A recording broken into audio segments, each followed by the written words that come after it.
Hi and welcome. Today we have a problem which is as follows. That is, we have different levels. Okay, previously we are discussing about a hinges at the same arch which have hinges at the same level. Today we will see hinges are at the different level. Okay, that is called as embedments are at different level. Okay, the question is as follows: a 3-hinged parabolic arch of span of 60 meter.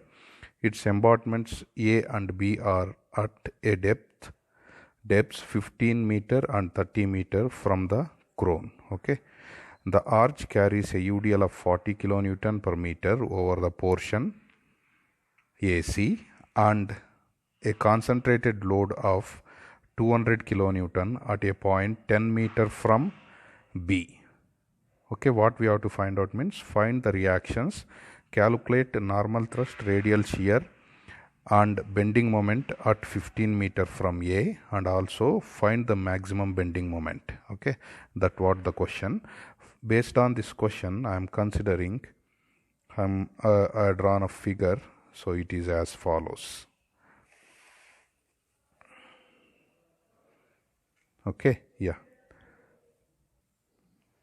See here, this is there is a hinge at A, so it is 15 meter from the crown, and the hinge at B, it is at 30 meter from the crown. That what they are given in the question. So difference between these two will be 15 meter. Okay, what the main thing they are given is there is a UDL which is acting exactly half the portion A to C, that will be of magnitude 40 kilonewton per meter, and a point load of magnitude 200 kilonewton is acting at D, so it is at a distance of they are given clearly 10 meter from point B. So here to here distance they are given, so that one is 10 meter. Okay, from point B. Yeah, and very important thing they are given the span of this one, it will be 60 meter. So in order to analyze this problem, so we have to consider, we know total span as 60 meter, and we have to find out what is the length here to here and what is the length here to here, because it is not a symmetrical arch. So that's the reason. Previously it is previous problems it is symmetrical, so we can consider directly this length as half of the total length. Here it is not symmetrical, so we have to find out what is L1 and what is L2. For that we have an equation. See, we know total length is 60 meter, then L1 plus L2 will be equal to 60 meter. That's the equation we have to follow. Another one geometrical equation we have to follow for this one, that will be as follows. Okay, see, that's total span L, that will be equal to L1 plus L2, that will be 60 meter. That what I told beginning itself. So that equation I am considering it as 1, because the supports are at the different level, or we can say hinges are at different level. Then we have another equation, that is L by L2, that is the total length of the half of the portion, that is A to C, L1, divided by another half of the portion, it is L2, that will be equal to root of H1 by H2. So H1 here is a total vertical height, what they are given in the question. See, this is H1 I am considering. This is the vertical distance of the support A with respect to crown C, and similarly they are given vertical distance with respect to crown C to support B, that one as 30 meter. This one I am considering it as L2. So these two equations we need to solve this problem. That will be total length will be equal to L1 plus L2, and another one equation, this is very important, you should remember this one to solve the 3-hinged arch when supports are at different level. So L1 by L2, that will be equal to root of H1 by H2. Okay, yeah, see here from the above equation we are just I'm simplifying further, so this will be as follows. Okay, yeah, this will be as follows. L1 plus L2 is equal to 60 meter, that what I considered, and we know L1 by L2, that will be equal to root of H1 by H2. We know H1 value it is 15, we know H2 value it is 30 meters. Okay, that what I substituted here. Then L1 by L2 will be equal to 0.707, then L1 will be equal to 0.707 L2. Okay, so just I'm from the equation 1, I know I'm in place of L2 I'm substituting this, in place of L1 I'm substituting this, then the equation is as follows. From this equation we came to know L2, and then substitute this one in equation 1, you came to know L1 value. Okay, so L2 is 35.15 meter, L1 is 24.85 meter. Okay, after knowing the horizontal distances, that is L1 and L2, next step is to calculate the reactions. Here reactions I am considering this as follows: HA and VB, HB and VB, here HA and VA, these are the reactions we need to find out. For that, anyhow HA is equal to HB, so that's the reason I am considering that one as H directly. Okay, so that's another one important thing. Then I am considering same equation f of y equal to 0 to find out vertical forces, and then I am applying the another one equation, moment at point E equal to 0. There is a bit difference that you came to know. Okay, that you can see here. Yeah, so reactions, in order to find out reaction, f of x equal to 0, HA minus HB, that will be equal to 0, HA minus HA equal to HB equal to H, that what I considered, and f of y equal to 0, then VA plus VB, that will be equal to minus of 40 into total span of L1, that is 24.85, minus of another one vertical force, that is 200 kilonewton, which is acting at point D, that will be equal to 0. Then the equation I am considering this one as 2. Okay, then I am considering moment at A equal to 0. So 40 into 24.85, this is the magnitude of UDL, and its perpendicular distance with respect to A, it will be 24.85 divided by 2 plus 200 into 50, that's perpendicular distance with respect to total span, we know it is 60.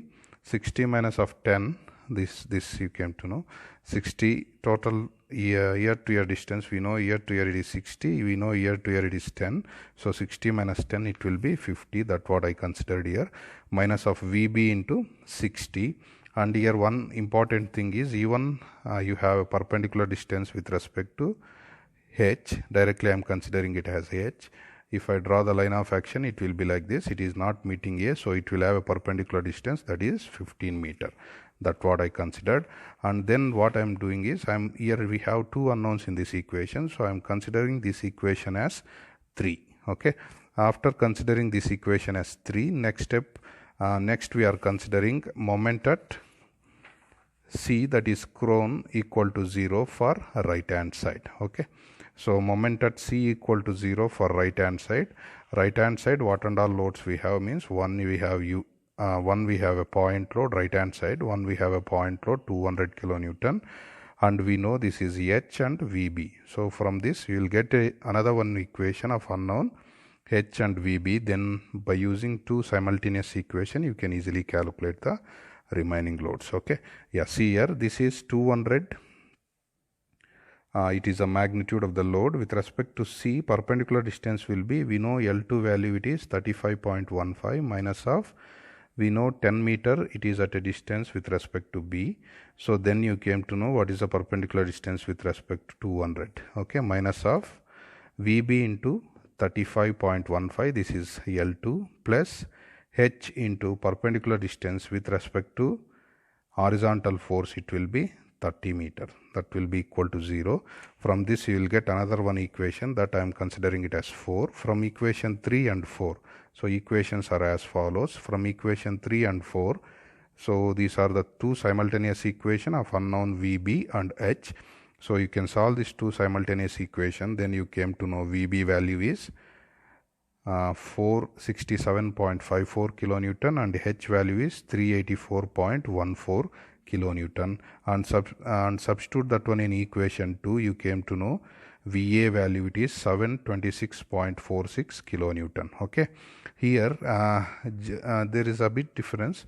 See, after finding these reactions, after finding this vertical and horizontal component, you can calculate the resultant as well as direction for both the forces.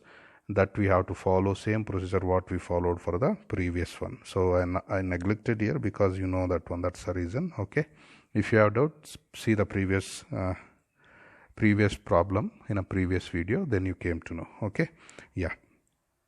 After finding the reaction here, it is a different thing because we have two what we can say supports. Sorry, we have two supports which are at a different level. So for that reason, say we have different rise and slope equation for different supports. Okay, or we can say different hinge levels. See, first I am considering, listen, your arch is as follows. See the line which was without a dotted line, whatever the line, that is a curved line what it was showing, it is a original arch what they are given the problem. Okay, in order to analyze the rise and slope equation, so what we have to consider means, see here, please see here carefully. Anyhow, I'm considering h value or a rise value as 15 meter. Okay, h value as 15 meter. I know up to here it is 15. Then I draw an imaginary arch. Okay, and that I am considering it as A dash. It is symmetrical, and we know year to year it is L1. Okay, then year to year also it will be L1 because it is symmetrical. That's how I assumed. So total span it will be 2L1. Okay, for this that is for portion A to C, this is the arch what we have. Then I imagine, then it looks like this. Okay, similarly for portion B to C, this is the arch what we have and its h value is 30. So for that I imagined another one half of the arch. So it is as follows. Then these levels are same. So B and B dash levels are same, and we know year to year it is L2. Then even year to year it will be, we know year to year it is L2. So then even year to year it will be L2. Okay, so then total span of this one it will be 2L2. Okay, that you have to keep it in mind. So I am considering two different portions here, A to C, h value it will be 30 meters. A to C, h value it is 15 meter. B to C, h value it is 30 meter. Total length of this one it will be, so for portion B to C, total length it will be 2 into L2. For portion A to C, total length will be 2 into L1. Okay, from this I can calculate the rise and slope equation. This will be considered, rise and slope equation will be different for different portion. Why? Because supports are not at the same level. Okay, the rise and slope equation is as follows, that you came to know. Rise and slope equation is as follows. Yeah, see here, see I considered for the two different portions two different rise and slope equation. For portion A to C, I told you earlier itself, it will be 2 times of L1, length will be equal to, L will be equal to 2 times of L1, h will be equal to 15 meters. So here for portion B to C, L will be equal to 2 times of L2 and h will be equal to 30 meters. Okay, and we don't know x value. That's the reason I am considering, that's a x value. Wherever you needed, you substitute the x value, you will get the equation for portion A to C as well as for portion B to C. Okay, this is the rise equation what we have. In this rise equation I am substituting h value as 15 and L value as 2 times of L1. L1 is 20, that is 24.85 multiplied by 2 and it is whole square. Okay, then you will get this equation. Okay, similarly here h value is 30 and L2 value it is 35.15 multiplied by 2, it will be whole square of this one, then you will get this equation. If you differentiate the above rise equation, definitely you will get the slope equation. This is as follows. Okay, after finding rise and slope equation, they are given clearly. You have to find out normal thrust, radial shear and bending moment at section 15 meters from point A. Okay, 15 meter from point A. So that will be as follows. Point A means it is 15 from point A, it is at a distance of 15 meter. So it is as follows. If you want, you can see from this figure. So I am considering a point, so somewhere here, so here to here distance it will be 15 meter, and I am considering this total portion as follows. Okay, so the portion, it looks like this. So you have a UDL, and here to here distance it is 15 meter, and we know it is YE value, that's vertical distance YE, we don't know, that we have to calculate, and we know horizontal force H, and we know vertical force VA value also. So here we have to calculate normal thrust. This point I am considering it as E, so we have to calculate normal thrust, radial shear, as well as bending moment at this point. In order to calculate normal